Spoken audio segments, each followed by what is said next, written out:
Head injury almost always happens from accident. So this accident can be, let us say, a road traffic accident, or it is either fall, slip and fall.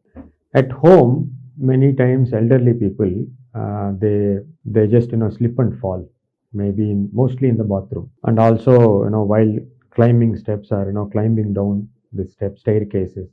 So that time it happens. Children while playing they may fall and get head injury. And on the road mostly while going hit and by any vehicle or motorcycle, skid and fall. And construction places usually it is fall from height. So these are the common reasons why someone gets into a head injury. So rule number one: if you are a bystander there and you see that there is bleed coming from the head, so as we discussed in our previous episode, wherever there is bleeding, you should arrest the bleeding.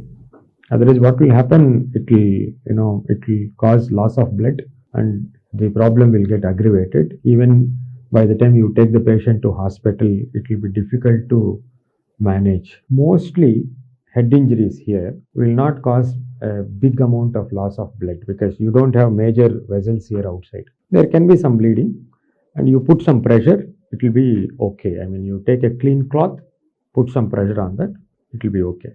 But more importantly, in people with head injury, what you need to identify is whether there is any internal injury. Because as we know, there are many vital organs inside the head, most importantly brain. So if a patient who is supposed to have sustained a head injury and there is bleeding coming from nose or ears, it means that there is a possibility of internal injury. It's a more serious type of injury. Immediately you have to shift the patient for care. But during that time, what you need to do is something more important. And the next level is person losing the consciousness. There is head injury, person is unconscious. So there are 3 levels here. So I just would like to explain what can be done as a bystander before ambulance comes. Anytime when you see that there is a crisis or emergency, first thing is don't try to handle by yourself. Call for help.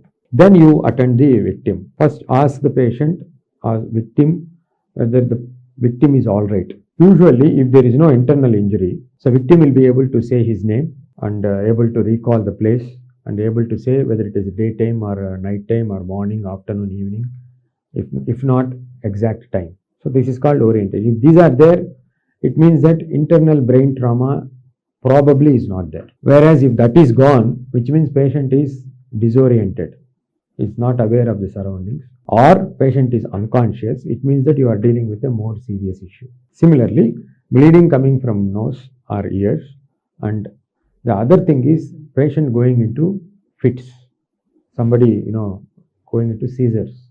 These are more serious things. So how to manage these people? When there is a seizure, I will explain later. When there is a bleeding, I will explain. I have already explained. And when there is bleeding from nose and ears, what needs to be done? Of course, you can't compress there at that point of time because here it is coming from internal injury. So organize for transportation as soon as possible.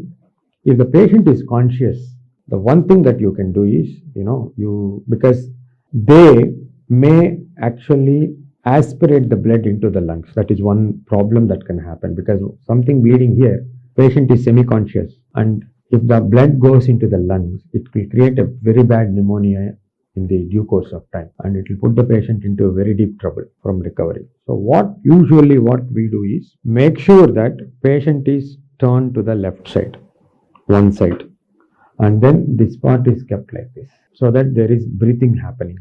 Sometimes what happens, the blood or the tongue can fall back and then obstruct here. So patient cannot breathe.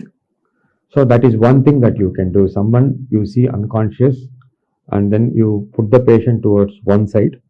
Okay, we call it recovery position. Hand like this and then leg like this towards the side. And then suppose patient is not breathing. Okay, which means you are dealing with a very even more serious situation. I think that is where we talk about basic life support, which I will talk about it later.